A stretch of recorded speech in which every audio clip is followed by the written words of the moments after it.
నమస్తే, welcome to our channel. Vijayasai Reddy ఇటీవల ఆయన వైసీపీకి గుడ్ బై చెప్పి, వైసీపీకే కాకుండా రాజకీయాలకు కూడా గుడ్ బై చెప్పి వ్యవసాయం చేసుకుంటున్నానని ప్రకటించారు. ఆ తర్వాత అంతా కూడా వైసీపీలోని అంతర్రహస్యాలన్నింటినీ కూడా ఆయన ఒక్కొక్కటిగా బయట పెడుతూ వస్తున్నారు. మరి మొత్తానికి ఇప్పుడు తన రూట్ మార్చుకుని వేరే పార్టీలోకి జాయిన్ అవుతారని పలు వార్తలు వస్తున్నాయి. మరి ఇందులో వాస్తవం ఎంతుందో తెలుసుకునే ప్రయత్నం చేద్దాం. దీన్ని పూర్తిగా విశ్లేషించడానికి మనతో పాటుగా ఉన్నారు పొలిటికల్ అనలిస్ట్ అశోక్ గారు. నమస్తే అండి. నమస్తే.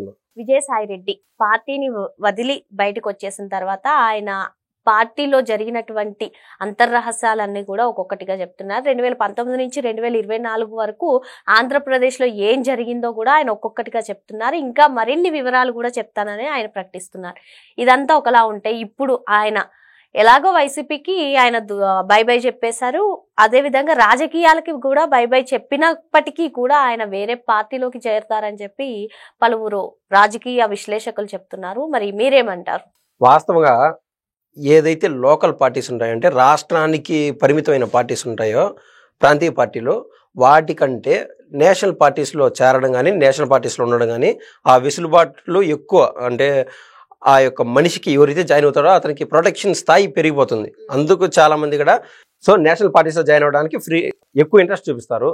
ఈ కోవలో విజయసాయి రెడ్డి రాజకీయాలకు దూరంగా ఉన్నాడు, పోయి వ్యవసాయం చేసుకుంటున్నా అని చెప్పినాడు. అన్నీ ఒక రకంగా ఉన్నాయి. కానీ పూర్వం ఆయన ఏదైతే తప్పులు కానీ పొరపాట్లు కానీ ఇంటెన్షనల్గా చేసింటాడో, అంటే ఒక 2-3 తరాలు మొదటి నుంచి కూడా, అంటే రాజశేఖర రెడ్డి గారి కంటే ముందు రాజారెడ్డి తరం నుంచి కూడా ఆయన ఆ యొక్క కుటుంబానికి ఆడిటర్గా పనిచేస్తున్నాడు. తర్వాత హైదరాబాద్లో కూడా పెద్ద కంపెనీ పెట్టుకొని ఆడిటర్కి సంబంధించి ప్రస్తుతానికి ఆయన దగ్గర ఆడిటర్ సర్టిఫికేటే లేదు. అంటే సిఏ లైసెన్స్ క్యాన్సిల్ చేసేసింది ఆయన. ఎందుకంటే క్విడ్ ప్రోకోలు కానీ విదేశాల్లో షెల్ కంపెనీలు పెట్టి ఆయన చేసినటువంటి వ్యవహారం కానీ, అంటే తెలివితేటలు, మితిమీరిన తెలివితేటలు ఉండడం వలనో లేకుండా, అంటే దేశానికి ఆల్మోస్ట్ అది రాజద్రోహం కేసు కింద ఇక్కడ ఉన్నటువంటి ఫండ్ విదేశాలకు పంపించడం, ఇవన్నీ దీనివల్ల ఆయన సర్టిఫికేట్ కూడా క్యాన్సిల్ చేసేసింది. కానీ జగన్మోహన్ రెడ్డి గారికి అతనికి ఉన్నటువంటి భక్తి, లేదా 6 నెలలు సమావేశం చేస్తే వాళ్ళు అవుతారు, వాళ్ళు వీళ్ళు అవుతారు అన్నట్టు ఇద్దరు గురించి తెలుసు. అంటే వాళ్ళు ఏం తప్పులు చేస్తున్నారు, ఏం పొరపాట్లు చేస్తున్నారు అన్నీ. ఇది ఇలా జరుగుతూ ఉంటే ఏదైతే వాళ్ళు కేవలం 11 సీట్లకు పరిమితం అయిపోయినారో, ఆ తర్వాత ఇద్దరిలో అంటే వాళ్ళ స్నేహం మధ్య తేడా వచ్చేసింది. మనం చూస్తూ ఉంటే అర్థమవుతుంది. విజయసాయి రెడ్డి ఏదైతే బాధపడుతున్నాడో, నేను నెంబర్ 2 పొజిషన్ అని మీరు అంటున్నారు, నాకు ఆ స్థాయి లేదు, అక్కడి నుంచి 2000 ర్యాంకుకు పడిపోయినాను జగన్మోహన్ రెడ్డి మనసులో. ఎందుకంటే ముఖ్యంగా ఈ కోటరీ ఏదైతే ధనుంజయ రెడ్డి గారు కావచ్చు, లేకుంటే సజ్జల రామకృష్ణారెడ్డి కావచ్చు, ఇటువంటి వాళ్ళు మధ్యలో కోటరీ కట్టారు. సో విజయసాయి రెడ్డి అనేవాడు జగన్మోహన్ రెడ్డికి దూరం అయిపోయినాడు అని చెప్పి కేవలం అంటే జగన్మోహన్ రెడ్డి గారి పైన సివియర్ అలిగేషన్స్ ఏది చేయలే. మనం చూస్తే మిథున్ రెడ్డి పైన మాట్లాడినాడు, విక్రాంత్ రెడ్డి పైన మాట్లాడినాడు, కసిరెడ్డి రాజశేఖర రెడ్డి పైన ఎక్కువసేపు మాట్లాడినాడు, అంటే ఎక్కువ విషయాలు బయట చెప్పినాడు.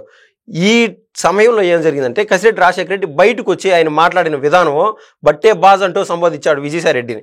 ఇది పూర్తిగా విజయసాయి రెడ్డిని ఏదైనా వైసీపీ వాళ్ళు కెలకడం అంటే ఏమంటే దాని అర్థం ఏంటంటే కొరివితో తలగొక్కున్నట్లే వైసీపీ కావచ్చు, జగన్మోహన్ రెడ్డి గారు కావచ్చు, వీళ్ళందరూ. విజయసాయి రెడ్డి ఆయన ఎంచుకున్న పంత మనం చూస్తే జగన్మోహన్ రెడ్డిని సేవ్ చేయాలా, ఏమంటే కసిరెడ్డి రాజశేఖర రెడ్డినో ఎవరినైనా అప్రూవర్గా మార్చేస్తే జగన్మోహన్ రెడ్డి సేఫ్ అవుతాడని చెప్పి ఈయన ఒక పాజిటివ్ దృక్పథంతోనే ఉన్నాడు. ఆయన పైన ప్రేమ కావచ్చు, లేకుంటే ఆయన అంటే భయం కావచ్చు జగన్మోహన్ రెడ్డి అంటే.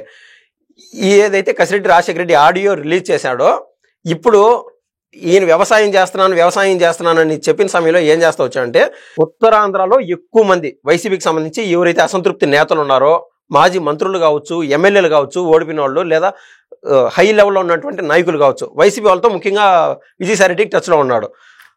వాళ్ళు ప్రతి ఒక్కటి అంటే మేనమామకి మేనల్లుడు చేసే వ్యవహారాలు తెలియదని ఏదో సామెత ఉంటుంది కదండి. ఆ కోవలో వైసీపీ వారు చేసే ప్రతి తప్పులు విజయసాయి రెడ్డికి తెలుసు. ఇప్పుడు విజయసాయి రెడ్డికి ప్రొటెక్షన్ కావాలంటే నేషనల్ పార్టీలోకి వెళ్ళాలి. నేషనల్ పార్టీలో అధికారంలో ఎవరున్నారో ప్రముఖంగా బీజేపీ ఉంది.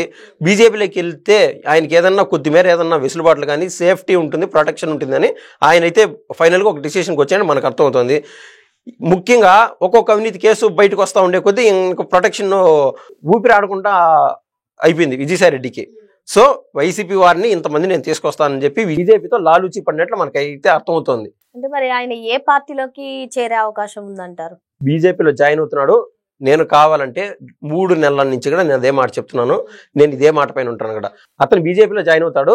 వైసీపీ యొక్క పార్టీ అంటే క్లోనింగ్ అంటారు కదా, ఆ విధంగా బీజేపీని ఆంధ్ర రాష్ట్రంలో తయారు చేస్తాడు విజయసాయి రెడ్డి అని ఖచ్చితంగా నమ్ముతున్నాను. ఎందుకంటే ఆల్రెడీ అంటే కమ్మ సామాజిక వర్గానికి సంబంధించిన పురంధేశ్వరి గారు ఇక్కడ ఉన్నారు. విజయసాయి రెడ్డి ఇది ఏంటంటే వైసీపీలో ఉన్నటువంటి క్యాడర్ దాదాపు 7 పదవులు జగన్మోహన్ రెడ్డి సీఎంగా ఉన్నప్పుడు అక్కడ రాజ్యసభలో కానీ కేంద్రంలో కానీ ఢిల్లీలో అటు రాజ్యసభలోను ఇటు లోక్సభలోను ఆయన రాజ్యసభ ఎంపీ అయినప్పటికీ ఫ్లోర్ లీడర్గా పనిచేయటము, విదేశాలకు ఒక కమిటీ ఇక్కడి నుంచి వెళ్తే ఎకనామిక్ సంబంధించి అక్కడ ఒక చైర్మన్గా విజయసాయి రెడ్డికి అవకాశం ఉండడం, మొత్తం మీద జగన్మోహన్ రెడ్డి ఢిల్లీలో ఏదైనా అతని వాయిస్ కానీ లేదా జైలుకు వెళ్లకుండా అక్కడ లాబింగ్ చేయాలన్నా కూడా ముఖ్యంగా విజయసాయి రెడ్డినే కాపాడేవాడు. పూర్తి స్థాయి లాబింగ్ అంతా విజయసాయి రెడ్డికి తెలుసు. ఆయనే కన్నా బీజేపీలో జాయిన్ అయిపోతే ఇప్పుడు బీజేపీకి 10 సీట్లు ఇచ్చారు ఇక్కడ మన ఆంధ్ర రాష్ట్రంలో. ఈ నెక్స్ట్ సారి 15 సీట్లు అడిగే ఛాన్స్ ఉంటుంది కూటమిలో భాగంగా. ఎందుకంటే బీజేపీ స్ట్రాంగ్ అయితే ఆ స్ట్రాంగ్ అయ్యేదానికి ఇప్పుడు టీడీపీ కానీ జనసేన కానీ ఏం కోరుకుంటుంది, బీజేపీ స్ట్రాంగ్ అవ్వాలంటే ఈ పార్టీలు ఇబ్బంది పడకూడదు, టీడీపీ ఇబ్బంది పడకూడదు, జనసేన ఇబ్బంది పడకూడదు అని కోరుకుంటారు.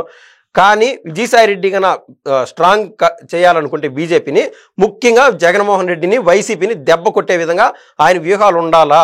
ఆ విధంగా అయితేనే ఇటు టీడీపీ కానీ జనసేన కానీ ఒప్పుకునే ఛాన్సెస్ ఉంటుంది. ఈ పరిణామం అయితే ఖచ్చితంగా జరుగుతుంది. నెక్స్ట్ ఎలక్షన్స్ టయానికి 10 ఈ సమయంలో తీసుకున్నటువంటి సీట్లు నెక్స్ట్ సారి 15 సీట్లు 17 సీట్లు అడిగే ఛాన్స్ కూడా బీజేపీకి ఉంటుంది. If condition applies Vijayasai Reddy బీజేపీలోకి వెళ్తే వైసీపీని దెబ్బ కొట్టాలా, ఇది ప్రధానమైన ప్లాన్. మరి మొత్తానికి విజయసాయి రెడ్డి తన రూట్ మార్చుకుని వేరే పార్టీలోకి చేరతారని చెప్పి సార్ చెప్తున్నారు. Thank you. ధన్యవాదాలండి.